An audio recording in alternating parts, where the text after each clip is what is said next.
வணக்கம். இன்றைக்கி நம்ம பார்க்க போகிற சமையல் ஒரு சூப்பரான ஹோட்டல் ஸ்டே சாம்பார் எப்படி செய்யலாங்கிறத பார்க்கலாம். இந்த சாம்பார் பார்த்திங்கன்னா மினி இட்லி, வடை, பொங்கல், இட்லி, தோசை எல்லாத்துக்குமே ரொம்பவே சூப்பராக இருக்கும். வெங்காயம், தக்காளி எல்லாமே அரைச்சி செய்யும்போது சாம்பார் நல்லா ப்ளைனாக இருக்கும், சாப்பிட்றதுக்கு நல்லாயிருக்கும், டேஸ்ட் நல்லா அட்டகாசமாக இருக்கும். ஒரு தடவை இது மாதிரி சாம்பார் ட்ரை பண்ணி பாருங்கள், எல்லாேருக்கும் ரொம்ப பிடிக்கும். வாங்க அந்த சாம்பார் எப்படி செய்யலாங்கிறத பார்க்கலாம். இப்போ ஒரு குக்கர் எடுத்துக்கலாம். இதில் பார்த்திங்கன்னா ஒரு 3/4 டம்ளர் அளவுக்கு துவரம் பருப்பு, 1/4 டம்ளர் அளவுக்கு பாசி பருப்பு. நான் வந்து 100 ml டம்ளரில் தான் எடுத்துருக்கேன், சாதாரணமாக நம்ம டீ குடிக்கிற டம்ளரில். ஸோ அந்த இதில் 3/4 டம்ளர் துவரம் பருப்பு, 1/4 டம்ளர் பாசி பருப்பு. இதை வந்து நல்லா கழுவிட்டு நல்லா ஒரு அரை மணி நேரம் ஊற வச்சுட்டேன். இப்போ இதை சேர்த்துக்கலாம். பருப்பு வந்து சீக்கிரம் கரைஞ்சிரும் அப்படின்னு நினச்சிங்கன்னா நீங்கள் வந்து ஊற வைக்கணும்னு அவசியம் இல்லை. இது வந்து கொஞ்சம் கரைய லேட் ஆகுங்கிறதுனால நான் வந்து ஊற வச்சுருக்கிறேன். இப்போ இதில் கொஞ்சமாக மஞ்சத்தூள் சேர்த்துக்கலாம். இப்போ இதில் கொஞ்சமாக ஒரு 2 சொட்டு அளவுக்கு எண்ணெய் விட்டுக்கலாம். இதில் கொஞ்சமாக தண்ணி விட்டுக்கலாம். ஏற்கனவே அதில் தண்ணி இருக்குது, கொஞ்சம் பத்தாதனால தண்ணி விட்டுருக்கேன். இதை வந்து மூடி வச்சுட்டு நல்லா ஒரு 5 விசில், பருப்பு வந்து எந்த அளவுக்கு வேகுமோ அதுக்கு தகுந்த மாதிரி விசில் விட்டுக்கோங்க. நான் வந்து ஒரு 5 விசில் விட்டு தனியாக எடுத்து வச்சுக்கலாம். இப்போ இன்னொரு குக்கர் எடுத்துக்கலாம். இதில் வந்து மீடியம் சைஸாக ஒரு வெங்காயம் இந்த மாதிரி கட் பண்ணி வச்சுருக்கேன், அதை சேர்த்துக்கலாம். இதோட ஒரு கை அளவுக்கு சின்ன வெங்காயமும் சேர்த்துக்கலாம், 2 பல் பூண்டு, கொஞ்சமாக கருவேப்பிலை சேர்த்துக்கலாம், ஒரு 4 பச்சை மிளகாய் சேர்த்துக்கலாம், மீடியம் சைஸாக 2 தக்காளி கட் பண்ணதை சேர்த்துக்கலாம். இதோட 1 டேபிள் ஸ்பூன் சாம்பார் பொடி, வீட்டில் எதுவும் வச்சுக்கிங்களோ அதை சேர்த்துக்கோங்க, இல்லைன்னா கடையில் விற்கிறத விட நீங்கள் சேர்த்துக்கலாம். இதில் வந்து அரை டேபிள் ஸ்பூன் மிளகாத்தூள், அரை டேபிள் ஸ்பூன் தனியாத்தூள், 1/4 டேபிள் ஸ்பூன் மஞ்சள் சேர்த்துக்கலாம். இப்போ இதில் ஒரு 3 டம்ளர் அளவுக்கு தண்ணி சேர்த்துக்கலாம்.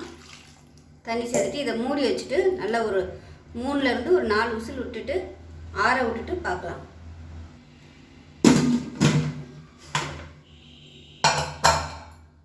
இப்போ பாருங்கள், தக்காளி வெங்காயம்லாம் வேக வச்சது நல்லா வெந்துருச்சு. இப்போ தண்ணியை இருத்துட்டு இது எல்லாத்தையும் மிக்சியில் போட்டு நல்லா நைஸாக அரைச்சிக்கலாம். இங்கே பார்த்திங்கன்னா துவரம் பருப்பு நல்லா வெந்துருச்சு. இந்த அளவுக்கு நல்லா குழைவாக வேக விட்டு நல்லா பிளெண்டர் வச்சு நல்லா அப்படியே அடித்து வச்சுக்கோங்க. இல்லை நீங்கள் மிக்சிலையும் போட்டுக்கலாம். நல்லா மசிஞ்சிருச்சுன்னா மத்து வச்சு விட்டா நீங்கள் நல்லா இந்த அளவுக்கு வேக விட்டு மசிச்சு எடுத்து வச்சுக்கோங்க, பருப்பு இருக்கிறதே தெரியக்கூடாது. இப்போ பாருங்கள், தக்காளி வெங்காயம் எல்லாமே நல்லா அரைச்சாச்சு.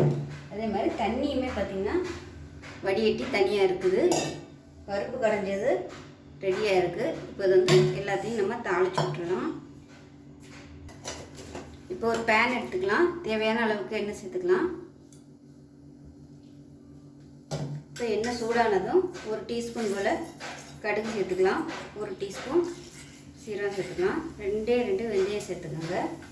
அதோட கருவேப்பிலையில் சேர்த்துக்கலாம், 2 வரமிளகாய் சேர்த்துக்கலாம். இப்போ எல்லாமே நல்லா பொரிஞ்சிருச்சு. இது வந்து ஒரு 15 சின்ன வெங்காயம் அப்படியே முழுசாக சேர்த்துக்கோங்க. இது வந்து சும்மா ஃப்ளேவருக்கு தான், ஏற்கனவே நம்ம வந்து வெங்காயம் வேக வச்சு அரைச்சி வச்சுருக்கோம், அதனால் வாசனைக்காக சும்மா 2 சேர்த்துக்கலாம். இதில் விருப்பப்பட்டால் நீங்கள் காய்கறிகள் சேர்க்கலாம், முருங்கைக்காய், கேரட்டு, பீன்ஸு இந்த மாதிரி எதுனாலும் நீங்கள் சேர்த்துக்கலாம். கத்திரிக்காய் அதெல்லாம் பொடியாக கட் பண்ணி இந்த ஸ்டேஜில் வந்து சேர்த்து வதக்கி வச்சுக்கலாம். இந்த வெங்காயம் நல்லா வதங்கட்டும். நான் வந்து சாம்பார் தூள்லேயே பெருங்காயம் போட்டதுனால இப்போ போடலை. நீங்கள் கட்டி பெருங்காயம் வச்சுருந்தீங்கன்னா இந்த ஸ்டேஜில் போட்டுக்கோங்க, நல்லா வாசனையாக இருக்கும்.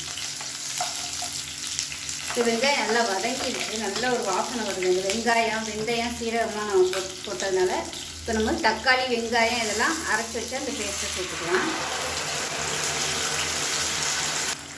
இப்போ இந்த பேஸ்ட்டை வந்து கொஞ்சம் நல்லா வதக்கி விட்டுக்கலாம்.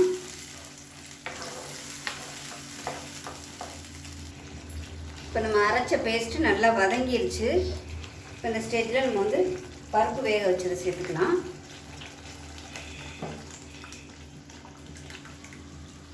அதே மாதிரி இந்த தக்காளி, வெங்காயம்லாம் வடித்த தண்ணி அதையும் சேர்த்துக்கலாம், வேக விட்டு வடித்த தண்ணி கலந்து விட்டு இப்போ தேவையான அளவுக்கு புளி தண்ணி சேர்த்துக்கலாம்.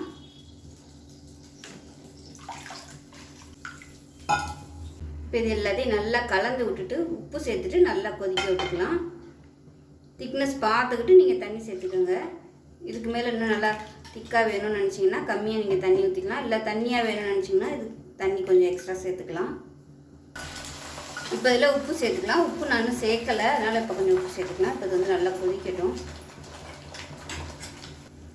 இப்போ பாருங்கள், சாம்பார் நல்லா கொதிச்சிடுச்சு, சூப்பராக ரெடி ஆகிடுச்சு. பாருங்கள், நெய் வச்சுருந்தீங்கன்னா நீங்கள் மேலாப்பில் நெய் சேர்த்துக்கலாம். இல்லை தாளிக்கையிலே வந்து நீங்கள் நெய் சேர்த்துக்கிட்டிங்கன்னா நல்லாயிருக்கும். இப்போ லாஸ்ட்டாக கொத்தமல்லி இலை சேர்த்துக்கலாம்.